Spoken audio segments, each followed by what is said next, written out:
Jail میں بیٹھ کر کہ کس طرح کس کے ساتھ زیادتی ہو رہی ہے، تو اس کی بنیاد کس نے رکھی؟ یہ یاد دہانی کرانا بڑا ضروری ہے کہ لوگوں کی بیٹیوں کو ان کے سامنے اٹھا کر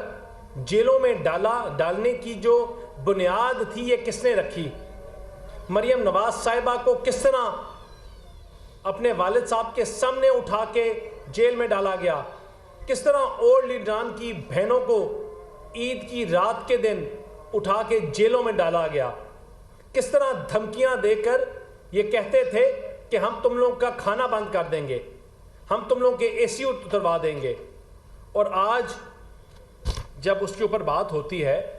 تو یہ کہتے ہیں خود ڈر کے کہ ہم بھوک ہڑتال پہ چلے جائیں گے۔ ملک اور قومیں اس طرح نہیں بنتی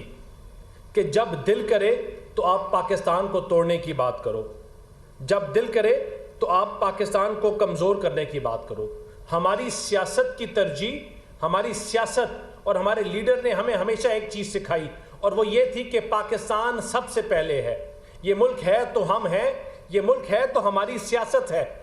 اور سیاسی جماعتوں کے ساتھ بھی ہمارا ہمیشہ یہ رول رہا۔ اور جو ہمارے قائدین کی طرف سے ہمیں سکھایا گیا، اپنے قائد کی طرف سے، کوئی کنٹینر سے گرے تو اس کے پاس چلے جاؤ، اپنی پولیٹیکل کیمپین کو روک دو، کسی کی خوشی غمی ہو تو سیاسی خوشی غمی میں ان کے ساتھ کھڑے ہو، ان کے اچھے اور برے فنکشنز چیزوں میں ساتھ جاؤ۔ ایک وزیداری کا کانسیپٹ تھا، لیکن ہماری وزیداری کو ہماری کمزوری سمجھا گیا، ہماری وزیداری کو ہماری کمزوری سمجھ کر اس ملک پہ حملے کیے گئے، اس ملک کو کمزور کیا گیا، گالیاں دی گئی، جلاؤ گراؤ کیا گیا۔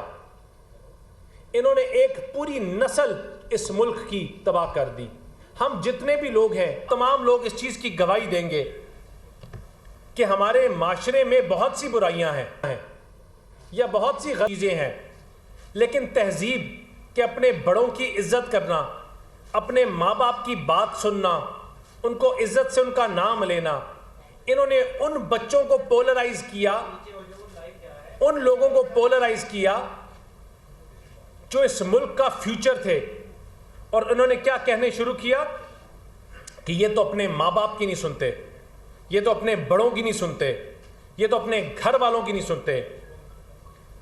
انہوں نے ایک پوری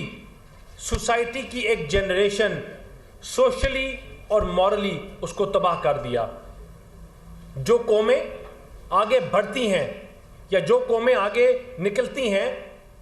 تو ان میں معافی کا کلچر ہوتا ہے، سب کو جوڑ کے ساتھ چلانے کا کلچر ہوتا ہے، یوتھ کو انگیج کرنے کا کلچر ہوتا ہے۔ یہ کوئی دنیا میں پہلا ایسی اگزامپل نہیں، یہاں پہلے بھی دنیا میں کلٹس آئے، وہ پولیٹیکل فالوئنگ نہیں تھی، وہ کلٹ فالوئنگ تھی۔ وہ ہٹلر کا ٹائم ہو یا اٹالین موزولینی کا ٹائم ہو، لیکن ان سے کیا ہوا کہ وہ قومیں تباہی کی طرف چلی گئی۔ ان لڑائیوں سے وہ قومیں تباہ ہوئی اور نفرت کے بیج بوئے گئے جو سالوں سال لگ گئے ختم کرنے۔ لیکن یہ حکومت آج کہتی ہے کہ نو مور۔ یہ نہیں ہو سکتا کہ جب آپ کی بات نہ مانی جائے تو آپ بلیک میل کرو، یہ نہیں ہو سکتا کہ جب آپ کی بات نہ مانی جائے تو آپ پی ٹی وی پہ حملہ کرو۔ یہ حکومت کبھی بھی کسی صورت میں برداشت نہیں کرے گی کہ آپ کی بات نہ مانی جائے تو ڈی چوک میں پارلیمنٹ کے اوپر کپڑے لٹکاؤ، اپنے سپریم کورٹ کے دروازوں کو بند کر دو، اور اگر اس پہ ری ایکشن نہ آئے تو اس کو کمزوری سمجھو۔ یہ ملک ہمیں زخمی حالت میں ملا تھا، جس میں 4 سال خنجر گھوپے گئے اور بار بار گھوپے گئے۔ وہ اس لیے کیونکہ یہ چاہتے تھے کہ پاکستان کمزور ہو۔ ان کی پنجاب میں بھی حکومت تھی، ان کی کے پی کے میں بھی حکومت تھی، لیکن انہوں نے کھڑے ہو کے کیا کہا کہ عمران خان نہیں ہے تو پاکستان نہیں ہے، عمران نہیں ہے تو یہ ملک نہیں ہے، عمران نہیں ہے تو یہ پارلیمنٹ نہیں ہے۔ لیکن آج ہم کہتے ہیں یا یہ کلٹ فالوئنگ یا عمران خان چل سکتا ہے یا یہ ملک چل سکتا ہے۔ اگر ان کا ایجنڈا سیاست ہوتی تو پاکستان کو ڈی ریل اور کمزور کرنے کے لیے یہ اپنی اسمبلیوں کو ختم نہ کرتے، یہ پاکستان کا پوری دنیا میں ایک کرپٹ ممالک ہونے کا نعرہ لے کے بلند نہ کرتے، یہ لوگوں کو بتاتے کہ اس ملک میں انجینئرز بھی ہیں، یہ لوگوں کو بتاتے اس ملک میں آرکیٹیکٹس بھی ہیں، اس ملک میں وہ سیاستدان بھی ہیں جنہوں نے اٹامک بم بنایا، لیکن یہ ایک بات اور ایک ہی منشور لے کے گئے، وہ یہ تھا کہ پاکستان کو کمزور کرنا، اور اس ملک میں ہر سیاستدان کرپٹ ہے۔ وہ یہ تھا کہ پاکستان کو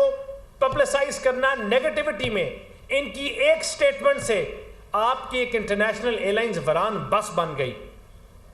کیونکہ ان کا مین ایجنڈا تھا کہ پاکستان کو بینک کرپٹ کرنا، پاکستان کو تباہ کرنا، پاکستان کو کمزور کرنا۔ اور اسی لیے جب ہم پاکستان کے لیے IMF کے ساتھ بیٹھ کے نیگوشیٹ کر رہے تھے تو یہ پاکستان کے خلاف نعرے لگا رہے تھے، امریکہ میں بیٹھ کر یہ پاکستان کو کمزور کرنے کے نعرے لگا رہے تھے، یہ پاکستان کو بند کرنے کے نعرے لگا رہے تھے، اپنے سپہ سالاروں کی تصویریں لگا کے لہراتے رہے اور کہتے رہے کہ یہ غدار ہیں۔ ان کو جب موقع ملا تو انہوں نے پاکستان کو کمزور کرنے کی بات کی،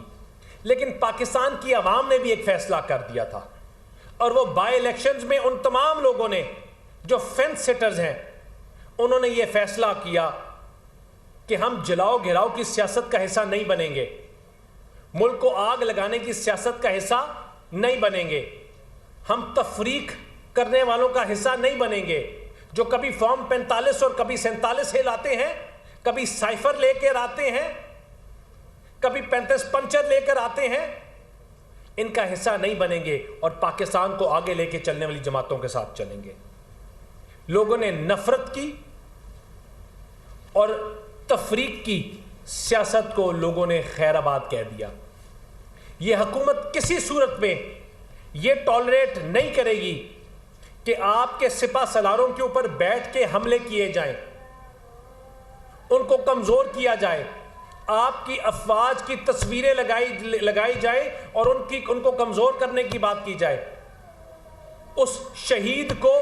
ڈی مورلائز اس کے خاندان کو کیا جائے جو بارڈروں میں کھڑے ہو کے اپنی جانیں دیتے ہیں اس ملک کے لیے، جو پاکستان کے بارڈرز کو تحفظ دیتے ہیں ہمارے اور آپ کے بچوں کے لیے۔ یہ نہیں ہوگا کہ ان کو ڈی مورلائز کیا جائے اور یہ حکومت چپ بیٹھے۔ ہم کسی صورت میں یہ اجازت نہیں دیں گے۔ بارڈرز کو تحفظ دیتے ہیں ہمارے اور آپ کے بچوں کے لیے، یہ نہیں ہوگا کہ ان کو ڈی مورلائز کیا جائے اور یہ حکومت چپ بیٹھے۔ ہم کسی صورت میں یہ اجازت نہیں دیں گے کہ یہ ہمارے فارن ریلیشنز کو تباہ کریں، یہ ہمارے ریلیشن شپس کو کمزور کریں۔